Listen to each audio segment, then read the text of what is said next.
আমিন ডাক দিয়ে বলে নবী গো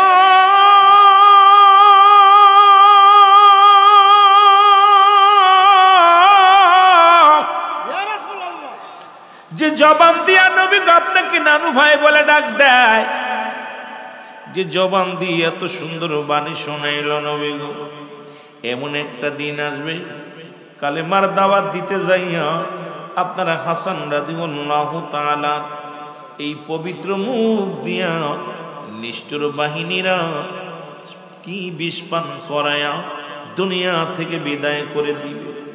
নবীজির চোখের পানিগুলো দর দর করে জমিনের মধ্যে ছেড়ে দিছে। কি শোনাইলি রে জিবরিল আমারে, কি শোনাইলি? জিবরিল আমিন বলে নবী গো এত শুনলেন হাসানের কথা, আপনার হুসাইনের কথা শোনেন গো নবী। এমন একটা দিন আসবে, এমন একটা সময় আসবে গো নবী, সেদিন ইসলামের দাওয়াত দেয়া বড় কষ্ট হয়ে যাবে।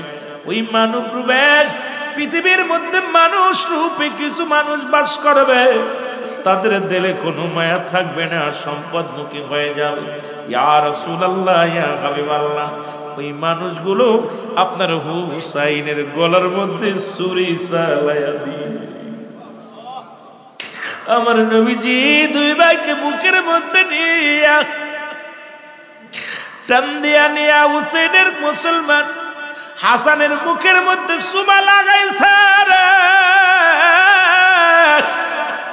হুসাইনের গলার মধ্যে সুমা দিস। নবীজিকে ডাক দিয়ে বলে হাসান, হুসাইন ডাক দিয়ে বলে নানু ভাই আপনি রহমাত লিল আলামিন গণান, আপনি দুই রকম ভালোবাসলেন, হাকিকত বুঝলাম না। আমাকে ভালোবাসলেন, চুমা দিলেন মুখের মধ্যে, ভাইকে চুমা দিলেন গলার মধ্যে। নানুর এইরকম তো ভালোবাসা কখনো আপনি দেন নাই। যতদিন আপনার কাছে ছুটে এসেছি, দুটি ভাই কতবার আপনার পিঠের উপরে শোয়া রয়েছে, দুটি ভাই কতবার আপনার মুসলমান, ও মুসলমান শুনে নাও, আপনার মুসলমান আপনার আমাদেরকে দু ভাইকে একই রকম আদর করেছে, একই রকম মায়া করেছেন, ভালোবেসেছেন।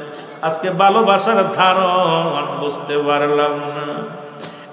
নানু আমার নবী কান্দে রে, নবী আমার চোখের পানি ছেড়ে কান্দে। ডাক দিয়ে বলে হাসান হুসাইন আয় আয় আমার বুকে আয় রে, আমার বুকে আয়। আমার নবী ডাক দিয়ে বলে জিবরিল রে, আমি জানতে চাই আমার হাসান হুসাইন যদি মারা যায় পৃথিবীর মধ্যে সব চাইতে কষ্ট পাবে কে? নবীজির কথার জবাব দেয় জিবরিল আমিন বলে ইয়া রাসূলুল্লাহ, ইয়া হাবিবাল্লাহ, হাসান হুসাইন যদি ইন্তেকাল করে, শাহাদাতের পেয়ালা পান করলে সব চাইতে বেশি কষ্ট পাবে জনম দুঃখিনী মা খাতুনে জান্নাত মা ফাতিমাতুজ জাহরা। আমার নবী কায়া জিবরিল, আরে আমার মায়ের কান্না আমি সহ্য করতে পারবো না। জিবরিল রে, যখন আমি যখন নবী হীরা গোয়াই বইয়া ধ্যানে বইতাম রে, যখন আমি যুদ্ধের ময়দানে যাইতাম, যখন আমি কালেমার দাওয়াতে যাইতাম, আমার দুঃখীর দিনের খাদিজা, ওই খাদিজার পাশাপাশি আমার ফাতেমা জীবনে বিছনায় পিঠ লাগাই, রাত্র গভীর হয়ে গেলে আসে যখন দরজায় টোকা লাগাইতাম, আমার ফাতেমা ডাক দে বলতাম বাজি আপনি আইসেননি। আমার ফাতেমা যদি কষ্ট বাইরে জিবরিল আমি নবী সহ্য করতে পারবো না। আমার নবীজি ডাক দে বলে আমার ফাতেমা জীবনে আমি খানা না খাইলে খাই নাই, আমার ফাতেমা আমি না ঘুমাইলে ঘুমাই নাই। ওই আমার দুঃখিনী বিবি রে খাদিজা সারা রাত জেগে জেগে কাটাইতে আমার অপেক্ষায়। যখন আমি যাইতাম কালেমার দাওয়াতে শহরে যাইতাম, যখন আমি ইসলামের দাওয়াতে বাইর হইতাম, এসে দুদিন তিন দিন পরে এসে দেখেছি রে আমার খাদিজা দরজায় পিঠ লাগায় দাঁড়ায় থাকতো। আমি খাদিজার একটা ডাকের বেশি দেওয়া লাগতো না। আরে নবীর বিবিগণ নবীরে কত ভালোবাসতো, স্বামী হিসেবে স্ত্রী কত ভালোবাসা ছিল। আর আমাদের বিবিগুলো এখনো মাহফিল শুনতে এসেছেন, বাড়ি যে ডাকলেও তারা উঠবে না, কারণ তাদের চিন্তা নাই, স্বামীর প্রতি তাদের মায়া নাই। অথচ মা খাদিজাতুল কুবরা আমার মা রে, জীবনে স্বামীকে রেখে ঘুমাই নাই। আমার নবী যতদিন বাইরে থেকেছে, খাদিজা একটা দিন দরজা লাগায়, দরজায় পিঠ লাগায় লাগায় দাঁড়াই থাকতো, সারা রাত জেগে জেগে কাটাইতো। স্বামী কখন বাড়ি আসবে ডাক দিবে রে। ও মুসলমান, দুইটা ডাক দিলে স্বামীর কষ্ট হবে। আর দক্ষিণী মা খাতুনে জান্নাত মা ফাতেমা তুজ্জোরা ডাক দিয়ে বলতেন খাদিজা, বলতেন মা গো তুমি বিছনায় যাও, বিছনায় যাও। আরে মা ফাতেমা ডাক দিয়ে বলতো মা, মা ঘরের মধ্যে আমার বাবা নাই। আরে আমি ফাতিমা কেমনে ঘুমাইবা, কেমনে খানা খাইব রে? আমার বাবা যতক্ষণ পর্যন্ত ঘরে ফিরবে না। এই জন্য নবীজি কোথাও গেলে সর্বপ্রথম মা ফাতেমার কাছে বিদায় নিতেন। আবার নবী কোথাও থেকে ফিরে আসলে আগে মা ফাতেমার জন্য কিছু হাতে করে আনতেন। এই মুসলমান শুনে, এটা সুন্নাতে রাসূল। আপনাদের যাদের কন্যা সন্তান আছে, কোথাও যাইতে হলে আগে মেয়ের কাছে সর্বশেষে সবার কাছ থেকে বিদায় নেওয়ার পর মেয়েকে ডাক দিয়ে বলবেন মা যাইতেছি যাইতেছি। আবার কোথা থেকে কিছু যদি যখন ফিরে আসেন, মেয়ে কন্যা সন্তানের এই জন্য কিছু পকেটে করে নিয়ে আসবেন। এটা সুন্নাতে রাসূল, রাসূল শেখায় গেছে। আমার নবী কোথাও বাইর হয়ে গেলে সবার কাছ থেকে বিদায়ের পরে, বিবির কাছ থেকে বিদায়ের পরে মেয়েকে ডাক দিয়ে বুকের ভিতরে নিয়ে বলতো ফাতেমারি আমি যাইতেছি, আমি ইসলামের দাওয়াতে যাইতেছি। আবার বাড়ি ফিরে প্রথম ডাক দিতেন ফাতেমা। সর্বপ্রথম সবার কিছু দেওয়ার আগে হাতে ফাতিমার হাতে দিতেন। জোরে বলেন মারহাবা, জোরে জোরে চিল্লায় বলা যাবে না মারহাবা। মুসলমান গভীর মনোযোগ। ওই হাসান হুসাইন যে কথা বলতেছিলাম, দুটি ভাই নানাকে বললেন নানা গো তোমার ভালোবাসার ধারণ বুঝতে পারলাম না। রাহমাতুল লিল আলামিন ডাক দিয়ে বলে হাসান হুসাইন আয় আয় রে আয়, আমার বুকের মধ্যে আয়, আমি নবী তোদের বুকে আগলে ধরতে চাই।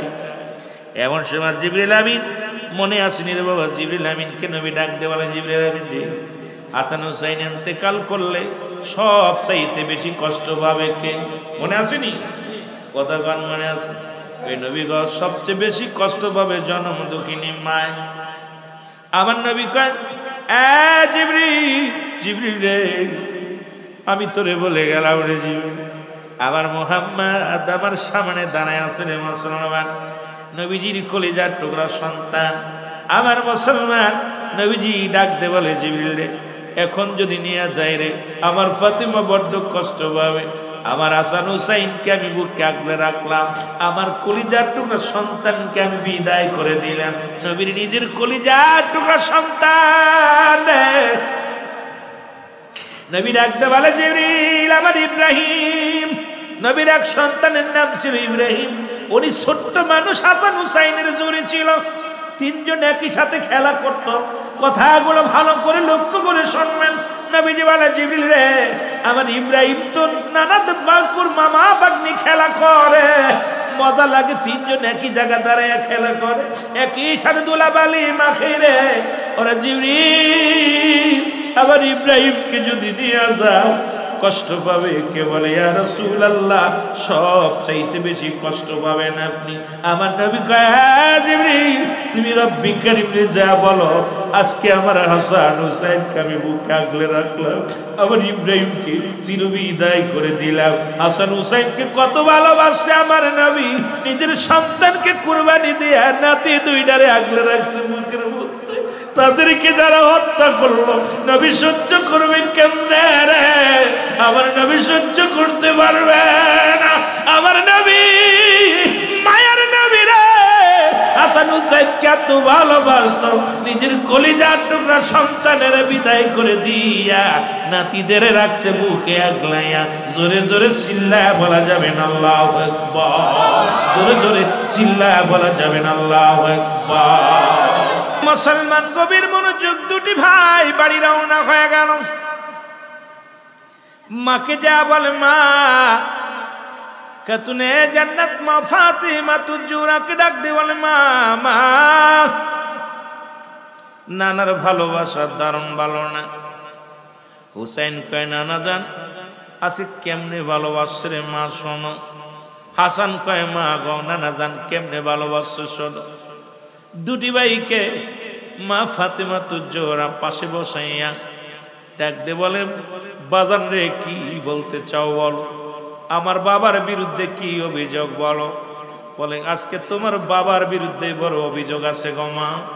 তোমার বাবা তামাম পৃথিবীর কান্ডারি হাসান হুসাইনের নানু, জগৎ বিখ্যাত নবী, সারা জীবন ভালোবাসছে একরকম, আজকে ভালোবাসার দারুণ অন্যরকম গো মা।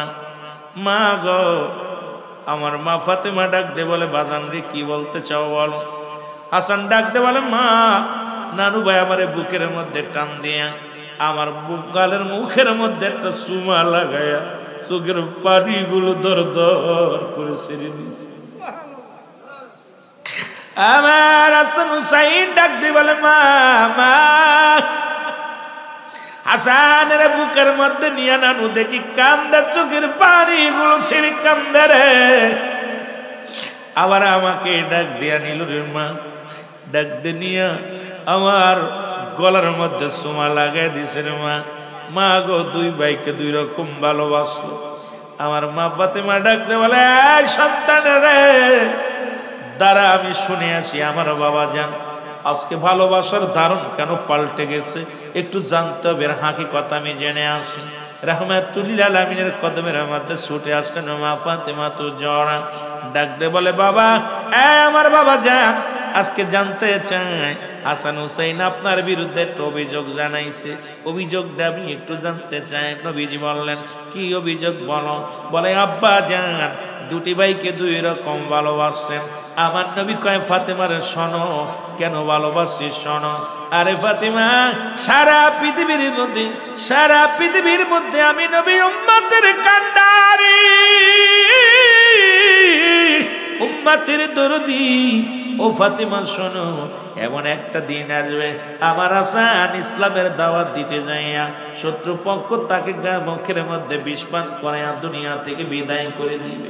এই জন্য এত নিষ্ঠে এত খুশি মুখ দিয়ে আমি নবীর নানু বলে ডাক দেয়। আমি নবীর প্রাণটা ঠান্ডা হয়ে যায় এই খুশি মুখের মধ্যে, এই মায়ার মুখের মধ্যে, পবিত্র মুখের মধ্যে। সত্যবাদ মানুষেরা কেমনে বিষ পান করাইবে এটা কষ্ট পাইলাম, এই জন্য মুখের মধ্যে সোমা দিলাম।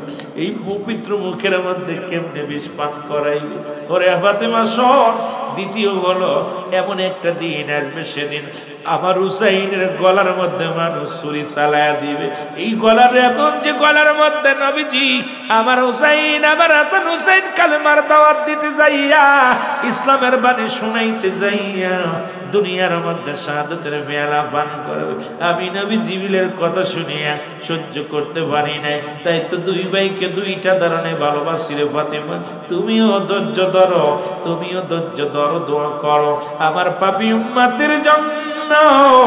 ও ফাতেমা তোমার হাসান হুসাইনকে যেন কোরবানি করে দিও, দাবি রাইখো না। জোরে জোরে চিল্লা বলা যাবে না আল্লাহু আকবার, মহব্বতের সঙ্গে আর একবার বলো আল্লাহু আকবার।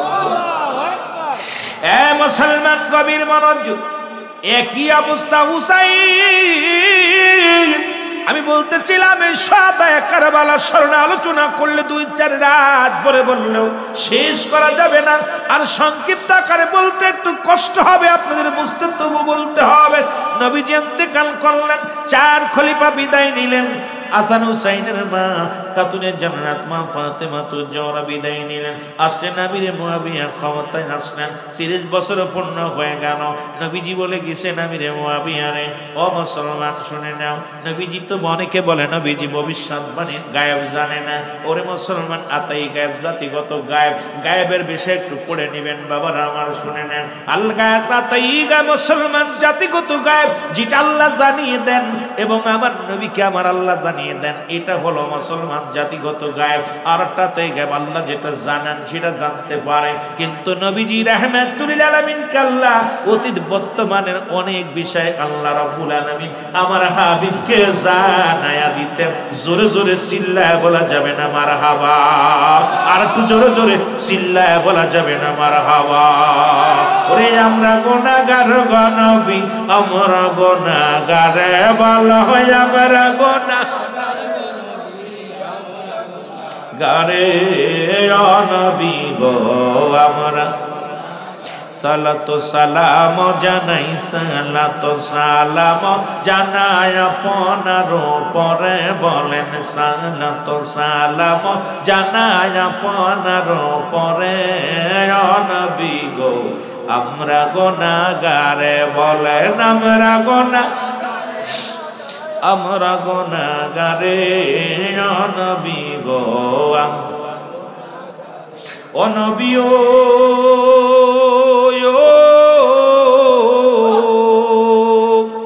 এই খাওয়ার পশ্চিম পাড়ার যুবকেরা কান্দে আপনার প্রেমে, দাও দেখা দাও দয়াল নবী, দাও দেখা দাও দয়াল নবী, একটি বার আমারে ও নবী গো আমরা, আরো জোরে ওরে আমরা গুনাহগার গো নবী, আমরা গুনাহগারে ভালো, আমরা গুনাহগারে ও নবী গো ও নবী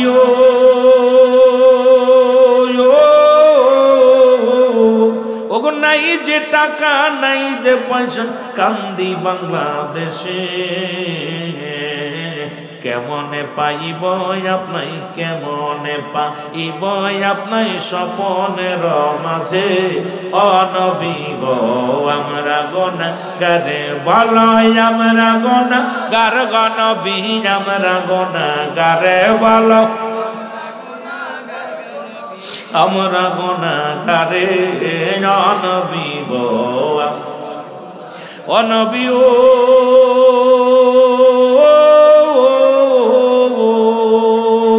ও গো হুসাইনের প্রেমিক আমরা কান্দি সবাই বসে, বলেন হুসাইনের প্রেমিক আমরা কান্দি সবাই, অগো দিদার দিও দেখা দিও, দিদার দিও দেখা দিও মরণের আগে ও নবী গো আমরা, আরো জোরে বলেন আমরা গুনাহগার গো নবী, আমরা গুনাহগারে ভালো, আমরা গুনাহগারে ও নবী গো সালাতু সালাম জানাই, সালাতু সালাম জানাই আপনার উপরে ও নবী গো এই দুনিয়ার মুসলমান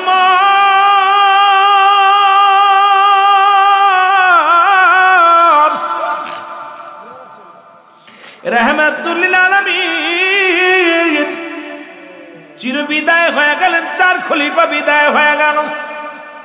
আসলা আমিরে মুয়াবিয়ার জামানা, আমিরে মুয়াবিকে নবীজি তো বলেছিল মুয়াবিয়া রে তুমি বিয়ে করো না, কারণ তোমার থেকেই আসবে একটা সন্তান, আসবে যিনি ইসলাম পছন্দ করবে না। এর মুসলমান আমাদের মধ্যে অনেকে দাড়ি পছন্দ করে, টুপি পছন্দ করে, জুব্বা পছন্দ করে, নবীর মিলাদ পছন্দ করে না। জোরে কোন ঠিক কি? এমন কিছু আছে সব কিছু নবীর সুন্নাত মানে, কিন্তু নবীর হাজির নাজির মানি না, নবী আমার গায়েব জানে মানি না, নবী নূরের মানুষ মাত্র নবী বা নূরের তৈরি মানি না। আমার দেশের অসংখ্য মুনাফিকের আছে রে, যেই জন্য আমি বললাম আল্লাহ কমিনান নাস, মানুষের মধ্যে মাকুলু তারা বলবে আমার না তো ঈমান আনছে বিল্লাহি আল্লাহর প্রতি, অবিলাও বিনা কিরাতের প্রতি বিশ্বাস স্থাপন করছে। ওমা হুম বিমুমিনিন আল্লাহ কয় হাবিবরে ওই মানুষের মধ্যে একদল মুনাফিক আছে। এখন আমাদের মধ্যে অসংখ্য মুনাফিক আছে, তারা দাড়ির মধ্যে নবী, টুপির মধ্যে নবী, পাগড়ির মধ্যে নবী। এই বিবাড়ি আর জমিনের মধ্যে কি বলবো রে বাবা, এই জমিনের মধ্যে এমন আলেম আছে যারা সব জায়গা নবীরে রাখছে, অন্তরের ভিতরে নবী রাখে নাই। ধরে বলেন ঠিক কিনা? এরা মুসলমান, তারা নবীর প্রশংসা শুনলে তাদের কষ্ট হয়, নবীর শান শুনলে তাদের কষ্ট হয়, কিন্তু তারা জানেন একটা হলো ঈমান, একটা হলো আমল। এরে মুসলমান, নামাজ হলো আমল, রোজা হলো আমল, মুসলমান দুনিয়ার মধ্যে হজ হলো আমল, কুরবানি করছেন এটার নাম আমল। ঈমান হলো নবী মুহাম্মাদুর রাসূলুল্লাহ সাল্লাল্লাহু আলাইহি ওয়াসাল্লাম। যার ভিতরে নবী নাই তার ভিতরে নামাজ নাই, যার ভিতরে নবী নাই তার কাছে কোনো রোজা নাই, যার ভিতরে নবী নাই তার কিসের দাড়ি, কিসের টুপি, কিসের জুব্বা। এই লিবাস লাগাইয়া নবীরে যদি ভালো না বাসতে পারলাম, নবী বিনে কোনো দরদি থাকবে না।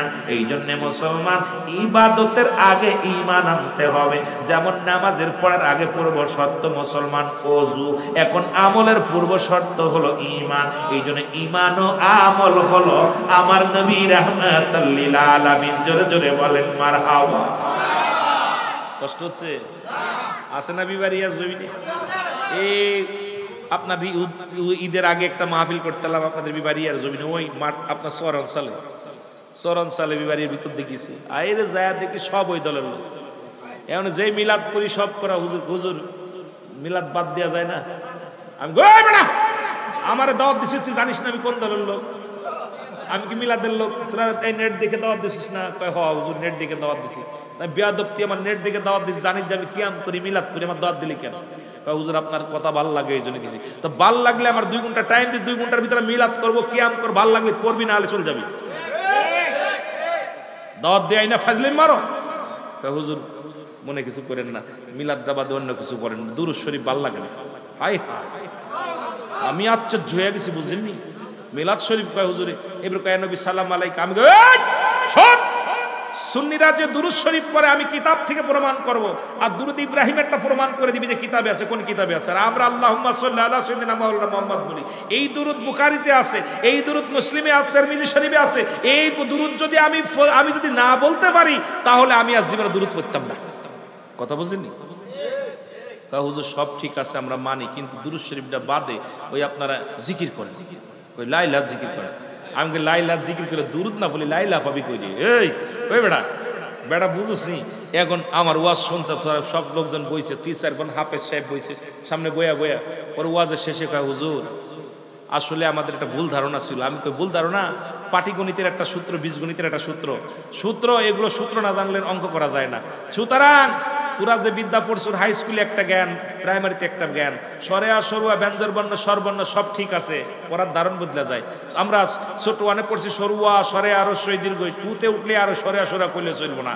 এখন ছোটবেলা বড় 1-এ পড়ছি সরেয়া আম, এখন টুতি পয়রা যদি বলি সরে আম সারে কইব তোর কুটি 1-এ নাম, তোর বড় 1-এ পড়ার যোগ্য নাই, কারণ এখনো বানান করিস বড় 1-এ চলবো না। কিন্তু এই যে 39টা হরফ আর 26টা অক্ষর, মোট এই যে আপনার এই অক্ষরগুলো তীর মাথা কাটবেন আর ফুটা দিবেন, আর এদিকে আপনার ওই যে 39টা হরফ আরবি অক্ষর আর 49টা অক্ষর, এই সব ঠিক আছে। কিন্তু বিশ্ববিদ্যালয়ে ডিগ্রি নিয়ে মাস্টার্স করবেন, ইঞ্জিনিয়ারিং হবেন, যা হবেন পড়া ঠিক আছে, কিন্তু পড়া অক্ষর ঠিক আছে, পড়ার ধারণ বদলে গেছে।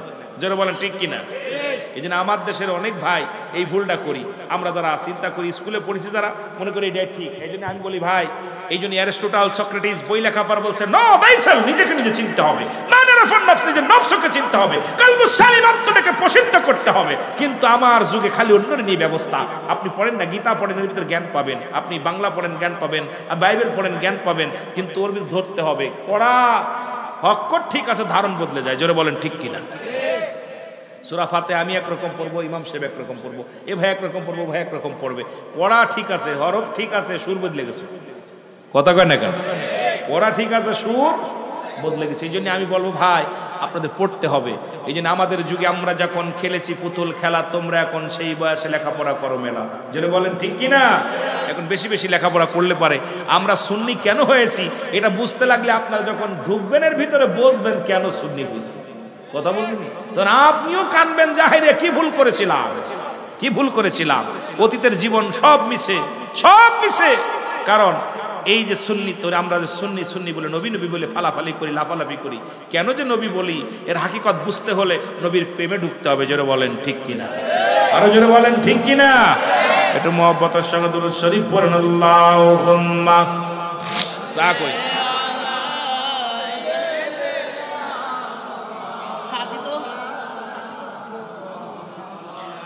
ওয়াদায়ালি সাইয়্যিদিনা।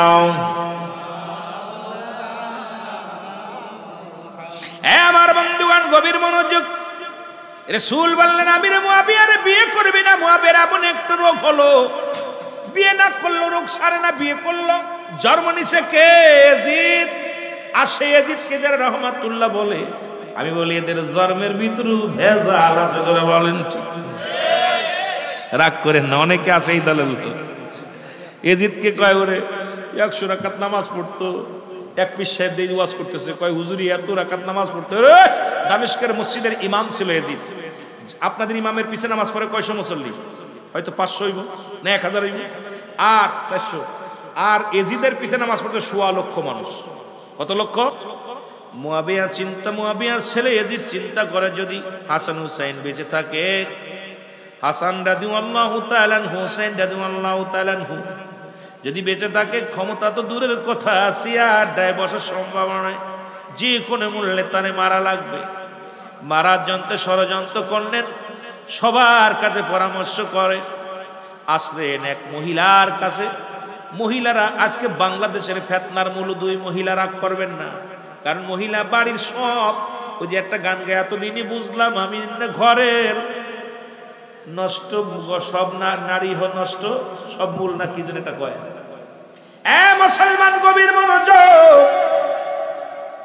এবার কি হলো, মুসলমান কুটনি বুড়ির কাছে আসেন। বুড়িকে বললেন, বুড়ি রে, তোমার কাছে অনুরোধ করি, তোমাকে বিপুল পরিমাণ সম্পদ দেওয়া হবে, যা চাবে তাই তোমারে দিব, কিন্তু হাসানকে দুনিয়া থেকে বিদায় করে দিতে হবে।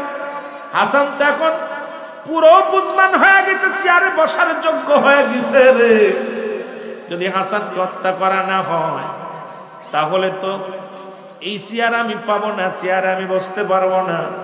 যে কোনো মূল্যে হাসানকে সরানো লাগবে। মহিলাদের মধ্যে 3টা গুণ। নাম্বার 1 ত্যাগ, মায়া আর কঠোর লোভ। এই মহিলাদের মধ্যে আবার মা বোনেরা ওয়াজ শুনতে তার মনে মনে গালি দিব। 1 নাম্বার মুসলমান। আমার মা বোনেরা শোনো, সারা জীবন তোমার লালন পালন করলো বাবা, বিয়ে দিছে, স্বামী পাইলে আর সব পর হয়ে যায়। এখন আমি বউ হয়েছি, বাবার মেয়ে নাই। কারণ বউ হওয়ার সঙ্গে সঙ্গে বাবা মা সব বলে যায়। আবার সারা জীবন মুসলমান একটু হলে, একটু যদি কড়া হয়ে যায়, হয় বিষ খায় নেয়, গলায় ধরে নেয়, ডিভোর্স। কারণ ওদের মুসলমান। এরপরে ওরা ত্যাগ, যে কোনো মূল্য ত্যাগ করতে পারে মেয়েরা। এদের ভিতরে লোভ লালসা একটু বেশি। মুসলমান শুনে নাও, শুনে নাও। এজিদের পরামর্শে কুটনি বুড়ি আইয়া হযরত হাসান রাদিয়াল্লাহু তাআলার বিবি, হাসানের ছিল মুসলমান 4 জন বিবি। ছোট বিবির নাম হলো জায়েদা। জায়েদাকে ডাকতে বলে, জায়েদা রে, ও জায়েদা, তোমার কি মন চায় আরামে এসে বাস করতে, দুনিয়ার সম্পদ, দুনিয়ার মধ্যে বড় ভোগ বিলাস করতে পারবা? তাহলে আমি একটা পরামর্শ দিই। সেই পরামর্শটা হলো, তুমি কি করো, তোমার স্বামী হাসানকে এই দুনিয়া থেকে বিদায় করে দাও। এজিদ হবে দেশের রাষ্ট্রনায়ক, এজিদ তোমাকে বিয়ে করবে। তুমি হবে না কি হবে, তুমি হবে রানী, উনি হবে রাজা। লোভে পড়ে গেল মুসলমান। আমার দেশের অনেক মা বোন, তারা লোভে পড়িয়া স্বামীকে ত্যাগ করে চলে যায়। দেখা যায় স্বামী কত কষ্ট করে বিদেশে উপার্জন করে, আর অন্য পর পুরুষের প্রেমে পড়িয়া স্বামীকে কষ্ট দিয়া চলে যায়। আমার মা বোনেরা শোনো, এই পৃথিবীর মধ্যে স্বামী যে কি অমূল্য রতন, স্বামী যে কি জিনিস, এটা যখন ফুরাইবা সে বুঝবা তখন স্বামী কি রত্ন ছিল, কি জিনিস ছিল। এটা এখন আমরা বুঝতে পারি না। ও আমার মা বোনেরা শোনো, স্বামীর প্রতি শ্রদ্ধাশীল হও। স্বামী যদি অসন্তুষ্ট হয়, তোমার নামাজ রোজা সব বিফলে যাবে। জোরে জোরে চিল্লায়া বলা যাবে আল্লাহু আকবার।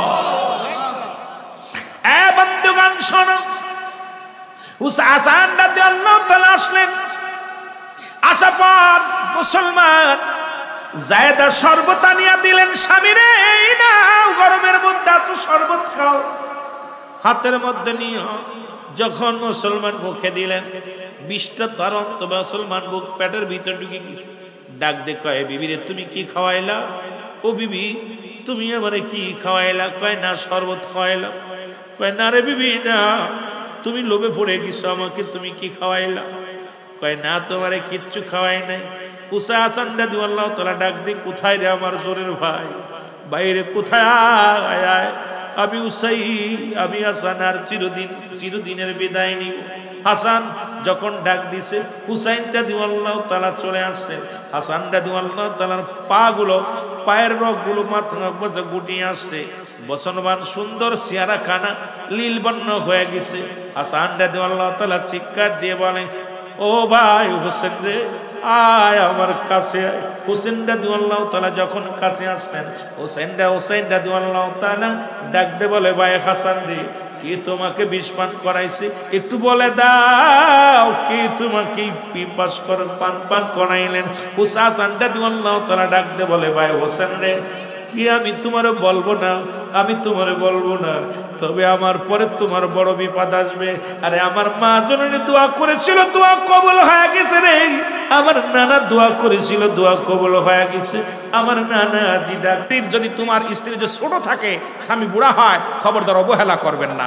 আজকে আমার জামানায় অসংখ্য স্বামী যদি পঙ্গু হয়ে পড়ে থাকে, স্বামী প্যারালাইসিস হয়েছে, স্বামী একটু অক্ষম, বিবি তারে বাদ দিয়ে চলে যাচ্ছে। বিবি তাকে, স্বামী অক্ষম নয় তারপরও স্বামীর হক নষ্ট করতেছে। আর এত জান্নাত সহজ এই কারবালা থেকে, কারবালার করুণ ইতিহাস আহলে বায়াতের থেকে আমাদের শিক্ষণীয় ওয়াজ যতগুলো আছে, এগুলো আলোচনা করলে শুধু মজার মজার কথা শোনা যায়, মজার কথাগুলো বোঝা যায়, কিন্তু আমরা তো আসলে সে বিষয়ে বলতে পারি না। আমরা এসে সোয়াদায় কারবালায় ঢুকতে গেলে একটু আমি অল্প একটু পিছনে গেছি বলে আমি দুইটা কথা বলতে পারলাম। আমার ভাইরা, আজকে অনেকেই ধারণা করেন আমার নবীজি দুনিয়ার মধ্যে আছেন হায়াতি খায়রুল লাকুম, নবীর হায়াতের জিন্দেগিটা উম্মতের জন্য, উম্মতের জন্য কি দিক নির্দেশনা, উম্মতের জন্য রহমত, উম্মতের জন্য নিয়ামত। কারণ নবী দুনিয়ার মধ্যে কোন ভাবে কি করতে হবে, শরিয়াত, তরিকত, হাকিকত, মারিফাত সব প্ল্যাটফর্ম শিক্ষা দিয়েছে রাহমাতাল লিল আলামিন। কিন্তু আমাদের কপাল পুরা, এই নবীর আদর্শের মধ্যে আমরা নাই। আমরা দাড়ি টুপি জুব্বা লাগাইয়া নবীজির প্রেমের উপরে উপরে লিবাসে ফিটফাট, আমাদের মাগুরাতে একটা ভাষা বলে উপরে ফিটফাট তলে নাকি সদরঘাট, তা উপরের ভিতরে দাড়ি টুপি জুব্বা লাগাইছি, নবীজির নাম শুনলে মুখটা বেজার হয়ে গেছে। রাসূলুল্লাহর নাম শুনলেই অন্তরের ভিতর আঘাত লাগে। আরে নবীজির প্রেমের কথা শুনলে আশিকদের চোখে পানি আসে। জোরে বলেন ঠিক কিনা? আর একটু জোরে বলেন ঠিক কিনা? আমারে খালি খালি আনছেন, আমি মরা মানুষের সাথে ওয়াজ করতে পারি না। রুহুল আমিন সিদ্দিকী, আমার দোয়াজ করতে হলে কষ্ট করতে হয়। আমি বাস্তবমুখী বক্তা, আমার ভিতরে কোনো এলেম নাই। যদিও ডিগ্রি নিছি, বাংলাদেশের ডিগ্রি যেগুলো দরকার সব ফার্স্ট ক্লাস, এই ডিগ্রিগুলো আমার মূল্যায়ন করি না কখনো। ইনশাআল্লাহ আপনাদের দোয়ার বরকতে ক্লাসে এবং পরীক্ষার হলে কখনো এইরকম ছাত্র ছিলাম না, দুর্বল ছাত্র ছিলাম না। রব্বি করিমের দোয়া আপনাদের খাতিরে আল্লাহ রাব্বুল আলামিন সবসময় দয়া করছে। আপনাদের দোয়ার খাতিরে রব্বি করিমে দয়া করছে। সবচেয়ে বড় দোয়া হলো আপনারা ভালোবাসা দিবেন, ওয়াজ শুনবেন, ফাঁকি দিবেন। আমিও ঘন্টা দেখতেছি কয় ঘন্টা হয়েছে, কারণ আমিও ঘড়ি দেখবো, বাদ দিব। যত ভালোবাসা দিবেন তত মজার কথা শুনতে পারবেন। এখন তো ওয়াজের ময়দান নাই। ওয়াজের ময়দান আসলে বিনোদন, ওয়াজের ময়দানে হাসি তামাশা। সিদ্দিকীর কাছে হাসি তামাশার ওয়াজ পাবেন না, আর এটা আমি দিতে পারি না, কারণ আমি সিদ্দিকী, রুহুল আমিন সিদ্দিকী। আমরা ওয়াজের ময়দানে কখনো ফাইসা কথা বলা আমাদের জবান দিয়ে বাইরে হওয়া সম্ভব না, একটাও বলবো না। চেষ্টা করি একটা কথা যেন ফাইসা কথা না বলি। এই জন্য আমি আপনাদেরকে বলবো, ওয়াজের ময়দান, আগের যুগে বক্তার ওয়াজ করতেন, শ্রোতারা কানতে, যারা বেনামাজি নামাজি হতো, সুদখোর ইমানদার হতো, ঘুষখোর ইমানদার হতো, বেপর্দা নারী পর্দাশীল হতো, পিতামাতার অবাধ্য সন্তান বাধ্য হতো। আর এখন ওয়াজের ময়দানে যায় এই যে ডিজে গান গাইতে গাইতে চলে যাচ্ছি, আনন্দ মারতে মারতে চলে, এটার নাম ওয়াজ নয়। এই জন্য ওয়াজের ময়দান হলো আমাদের শিক্ষণীয় জায়গা, গুনাহ মাফের একটা অপূর্ব সুযোগ এখানে। কিন্তু আমাদের ভাই বড় কষ্ট হয়, ওয়াজের ময়দান আর নাই। ওয়াজের ময়দান ওয়াজ করলে আপনার মজা পাবেন না। এখন যদি আমি ওইরকম আনন্দ ফুর্তি দিতে পারতাম, এই যুবকগুলো একটাও মাঠে সব বাইরে ভিতরে চলে আসতো, কিন্তু যুবকগুলো নাই। কারণ আমি তো ভালোবাসা দিতে পারবো না, আমি তো চোখের পানি তাদের দরকার না, তাদের আছে গান। ওই নাচানুসো গান ইত্যাদি গাইলে পরে ওদের মজা লাগবে। এই জন্য যুবক রে, কখন মালাকুল মউত চলে আসবে একটা সেকেন্ড সময় পাবি না, তখন আল্লাহকে ডাকার। অপূর্ব সময়, অমূল্যবান সময় চলে যাচ্ছে। অনুরোধ করব, জান্নাতের বাগান পেয়েছো, একটু দয়া করে এসে বসো, মহব্বতের সঙ্গে দুরূদ শরীফ পড়েন। আল্লাহুম্মা একটা যুবক নেই, আচ্ছা যুবক না, ওয়াজের ময়দানে বসা দিয়ে বোঝা যায়।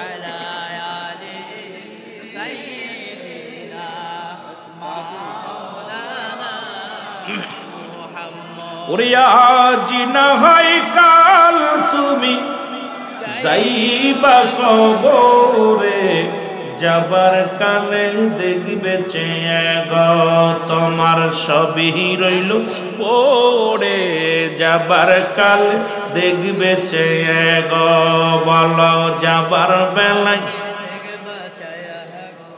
তুমি ঘর করলে বাড়ি করলে সবই যাইবা সেরে, জায়গা করলা জমি করলা সবই যাইবা সেরে, যেদিন আজরাইল ধরা দিবে রে ও ভাই, যেদিন আজরাইল ধরা দিবে রে, বলো আজ না হয় কাল তুমি, আজ না হয় যাইবা কবরে, যাবার বেলায় দেখবে চেয়ে গো তোমার সবই রইল, তোমার দাদাই গেছে বাবাই গেছে কেউ আসলো না ফিরে, দাদাই গেছে বাবাই গেছে ফিরে, তোমার তো যাইতে হবে রে ও ভাই, অন্ধকার কবরে তোমার তো যাইতে হবে রে। এ দুনিয়ার মুসলমান,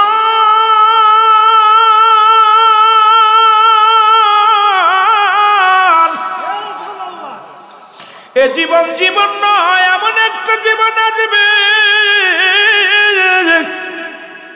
যে দেশে গেলে মানুষের বিচার হয়, যে দেশে গেলে মানুষের হিসাব হয়, যে দেশে গেলে মানুষ আর কোনোদিন ফিরে আসতে পারে না, আসা সম্ভব না। কত টাকাওয়ালা বাড়িওয়ালা ছিল, তারা চলে গেছে। যুবকদের অনুরোধ করবো, নামাজেও তো আসিস না, আজকে মাহফিলে আয়, মাহফিলে বইয়া চোখের পানি ছেড়ে কান। আসার সিরিয়াল আছে, যার কোনো সিরিয়াল নাই। এমনও তো হতে পারে জনমের মতো শেষ গোমান গোমায়া যাবি, আর উঠবি না। মসজিদের পালকি ঘরের দরজায় হাজির হয়ে যাবে রে। সার্বিয়ারি পালকি দেখলে বড্ড ভয় হয়, কখন যেন আমার আপনার ঘরের দরজায় চলে আসে। কোন গোরস্থানের মাটি অপেক্ষা করতেছে, কোন বাঁশের জাড়ের বাঁশগুলো অপেক্ষা করতেছে। যুবক রে আয় আয়, তোমার মতো যুবক তো আমি একদিন ছিলাম। এখন ধীরে ধীরে দাড়ির মধ্যে পাক ধরছে, টুপি মুসলমান চুলের মধ্যে পাক ধরছে, বয়ার জন্য শেষ, কখন যেন মারা যায়। এর যুবক বয়সে আল্লাহর দরবারে কবুল হয় বেশি দোয়া, আর যুবক বয়সী হবে জান্নাতি। এখনো বুড়া মানুষ, কালো মানুষগুলো জান্নাতে দেওয়া হবে না, দেওয়া হবে যুবক আর যুবতীদের জান্নাতে। সুতরাং এই জান্নাতি পিপাসিত যুবকগুলো বেশি বেশি দরকার মসজিদ এবং মাহফিলে, জোরে বলেন ঠিক কিনা। ওদের ওয়াজ আর একদিন করবো, যে সময় পাইবার যাবো। কারণ হলো এই যে বুড়া মানুষ, কালা মানুষ, আমার মানুষ জান্নাতে যাবে না। জান্নাতি যারা যাবে তাদের চেহারা হবে হুরের চাইতে উত্তম, গেলেমানের চাইতে উত্তম। তারা হবে 18 বছরের যুবক, 16 বছরের যুবতী। এই বুড়াটারে এক বই নিয়ম করে দিব, কথা বুঝছেননি? কালাটারে বানাই দিব সুন্দর চকচিক্কা। সুতরাং এই জন্য যুবক বয়সে ইবাদত বিশাল গুরুত্ব। কিন্তু আপনাদের এলাকায় যে যুবকগুলো ঘুরতেছে, মনে হচ্ছে আমরা পায়া গেছি, তোদেরকে বুড়া বানায় মুগুর মারব। জোরে বলে ঠিক কিনা? জান্নাতের বাগান আইও আর নামাজও পড়ো না, এর বড় দুঃখ। এই যে খেওরা পশ্চিম পাড়া যুবকদের উদ্যোগ, আজকে যুবক উদ্যোগ নিচ্ছে যুবকরা, ওদের আর দরকার নাই, ওরা ঘুমাইছে বাড়ি। জোরে বলেন ঠিক কিনা? এই আগায় বসেন, এটা আগায় আগায় বসেন, মহব্বতের সঙ্গে দুরূদ শরীফ পড়েন। আল্লাহুম্মা